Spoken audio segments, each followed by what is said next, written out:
Innal hamdalillah nahmaduhu wa nasta'inuhu wa nastaghfiruh wa na'udzu billahi min shururi anfusina wa min sayyiati a'malina may yahdihillahu fala mudilla lahu wa may yudlil fala hadiya lahu asyhadu an la ilaha illallah wahdahu la syarika lahu wa asyhadu anna muhammadan abduhu wa rasuluh. Allahumma salli wa sallim ala sayyidina Muhammad wa ala ali sayyidina Muhammad. Fa ya ayyuhal hadirun, fa ya ibadallah, usikum wa iyaya bitaqwallah, faqad fazal muttaqun. Qala Allah Ta'ala fil Qur'anil Karim, a'udzu billahi minasy syaithanir rajim. Bismillahirrahmanirrahim. Ya ayyuhalladzina amanu taqullaha haqqa tuqatih wa la tamutunna illa wa antum muslimun. Shadaqallahul azim. Hadirin sidang Jumat rahimakumullah. Pada khutbah yang mulia ini izinkan kami mengajak kepada seluruh jamaah, mari kita senantiasa meningkatkan takwa kita kepada Allah Subhanahu wa ta'ala, yaitu dengan berupaya maksimal melaksanakan perintah-perintah Allah dan menjauhi segala larangan-larangannya. Sebab hanya takwalah, sekali lagi hanya takwalah yang mampu menghantarkan kita kepada ampunan Allah dan surga yang luasnya seluas langit dan bumi, yang diperuntukkan hanya bagi orang-orang yang bertakwa. Sebagaimana firman Allah, a'udzu billahi minasyaitonir rajim, wasari'u ila maghfiratin mir rabbikum wa jannatin 'arduhas samawati wal ardh u'iddat lil muttaqin. Hadirin rahimakumullah, 2 hari lagi, tepatnya hari Ahad tanggal 10 Juli, seluruh umat Islam di penjuru dunia merayakan hari yang sangat mulia, yaitu Idul Adha. Idul Adha disebut juga sebagai hari raya kurban, karena pada hari itu umat Islam melakukan penyembelihan kurban. Idul Adha juga disebut sebagai hari raya haji, karena pada saat itu umat Islam melaksanakan perintah ibadah haji. Hadirin rahimakumullah, di samping ibadah haji dan ibadah kurban, ada satu syariat dari Nabi Allah Ibrahim yang jarang disampaikan, yaitu syariat tentang khitan, tentang sunatan. Dan hari-hari ini, karena ini libur sekolah dan kebetulan bulan Dzulhijjah, banyak anak-anak kita, adik-adik kita yang saat ini melaksanakan syariat khitan atau sunatan. Untuk itu izinkan pada khutbah ini kami menyampaikan beberapa hal yang terkait dengan masalah khitan atau sunatan. Ada 3 poin yang ini kami sampaikan. Yang pertama, pengalaman kami sebagai seorang dokter yang kebetulan memberikan layanan khitan. Banyak sekali orang tua yang mengkhitankan anaknya ketika anaknya sudah masuk sekolah SMP. Bahkan ada yang baru disunat kelas 3 SMP. Tentunya ini menjadi perhatian besar bagi kita. Kenapa? Karena syariat khitan sebenarnya adalah syariat yang terkait dengan toharoh. Toharoh, kesucian yang merupakan syarat sahnya kita melaksanakan beberapa ibadah. Yang diantaranya adalah ibadah sholat. Kalau seseorang baru dikhitan ketika SMP, artinya yang bersangkutan telah akil balik. Berarti sudah punya kewajiban untuk melaksanakan sholat. Kalau belum dikhitan, berarti toharohnya tidak sempurna, bahkan masih ada najis di dalamnya. Banyak orang tua yang beralasan kenapa kok sampai menyunatkan anaknya ketika sudah SMP. Di antaranya alasannya karena belum ada uang, repot, dan yang paling banyak alasan yang disampaikan oleh orang tua katanya karena anaknya belum mau dan masih takut. Tentu ini bukan alasan.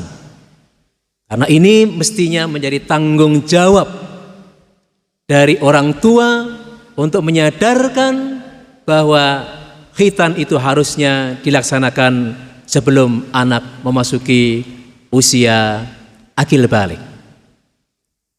Untuk itu pada kesempatan ini kami mohon bersama-sama kita mencoba memperhatikan apakah ada keponakan kita, saudara kita yang kelas 6 SD belum sunat.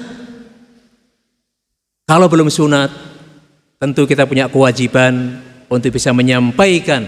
Jangan sampai nanti SMP atau bahkan kelas 3 SMP baru melaksanakan khitan atau sunat.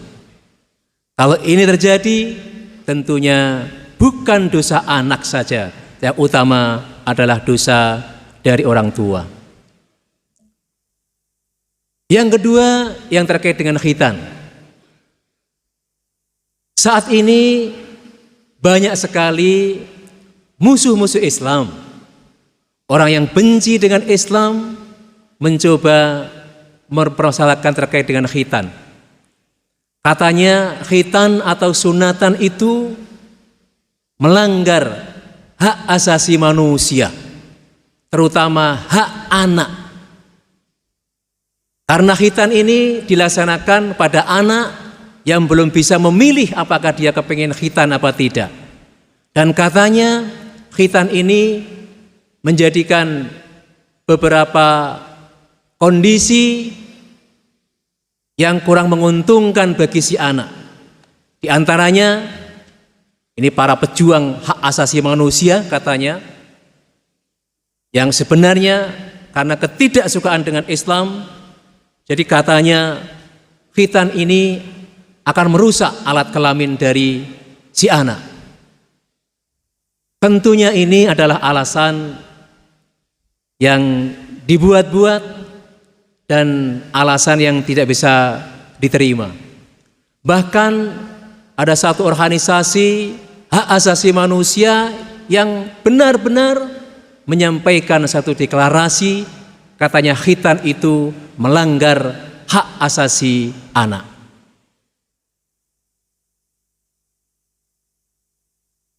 Sekarang mungkin kita menganggap itu masa bodoh. Tetapi saat ini di mana era sekarang adalah era post-positivism, post-truth, di mana yang namanya kebenaran itu bukan pada realitasnya, tapi kebenaran itu dibangun dari image, dari sesuatu yang disampaikan terus-menerus, dan yang utama adalah lewat media massa. Kebenaran itu sekarang dimaknai bukan pada realita kebenarannya, tapi bagaimana itu disampaikan terus-menerus. Boleh jadi nanti akan terjadi bahwa sunat itu dipahami itu adalah melanggar hak asasi anak. Hadirin rahimakumullah. Tentu ini adalah sesuatu yang memang selalu disampaikan oleh musuh-musuh Islam. Bagi kita, khitan itu adalah kewajiban. Dalam sebuah hadis riwayat Imam Bukhari disebutkan Nabi Ibrahim melaksanakan khitan ketika berumur 80 tahun dengan menggunakan kapak. Perintah untuk mengikuti ajaran Nabi Ibrahim jelas terdapat dalam beberapa ayat Al-Quran, di antaranya dalam surat An-Nahl ayat 123, A'udzu billahi minasyaitonir rajim. Bismillahirrahmanirrahim. Tsumma auhayna ilaika anittabi' millata Ibrahim hanifa wa ma kana minal musyrikin. Kemudian kami wahyukan kepada Muhammad, ikutilah agama Ibrahim, seorang yang hanif dan bukanlah dia termasuk orang-orang yang musyrik. Hadirin rahimakumullah. Yang ketiga, bagaimana tinjauan khitan dari ilmu kedokteran atau kesehatan? Secara medis, khitan ini luar biasa manfaatnya. Khitan ini bisa menghindari seseorang untuk terjangkit penyakit kanker ganas di dalam alat kelaminnya. Juga bisa menjadi solusi dari kondisi fimosis atau parafimosis, yaitu adanya perlengketan antara kulit dan juga dari alat kelamin, dan juga akan menghindari dari berbagai macam penyakit infeksi kalau kita dilaksanakan khitan. Sehingga saat ini banyak sekali orang-orang yang tidak beragama Islam melaksanakan ajaran khitan, karena khitan ini memang bisa menjadikan alat kelamin menjadi lebih sehat, terhindar dari berbagai macam penyakit. Bahkan dari penelitian diperoleh bukti orang-orang yang khitan jarang sekali yang menderita kanker ganas pada alat kelaminnya dibandingkan dengan orang-orang yang tidak dikhitan. Hadirin rahimakumullah, dari uraian di atas sangat jelas bahwa melaksanakan ajaran khitan di samping sebagai wujud pengabdian kita kepada Allah Subhanahu wa taala, ibadah kita kepada Allah, mempunyai berbagai macam manfaat, terutama adalah manfaat kesehatan. Semoga uraian ini menambah pengetahuan kita tentang hikmah ajaran khitan, sehingga kita bisa menambah keimanan dan juga ketakwaan kita. Amin, amin ya rabbal alamin. A'udzu billahi minasyaitonir rajim. Bismillahirrahmanirrahim. Qul sadaqallah fattabi'u millata Ibrahim hanifa wa ma kana minal musyrikin. Aqulu qawli hadza fastaghfiru innahu huwal ghafurur rahim.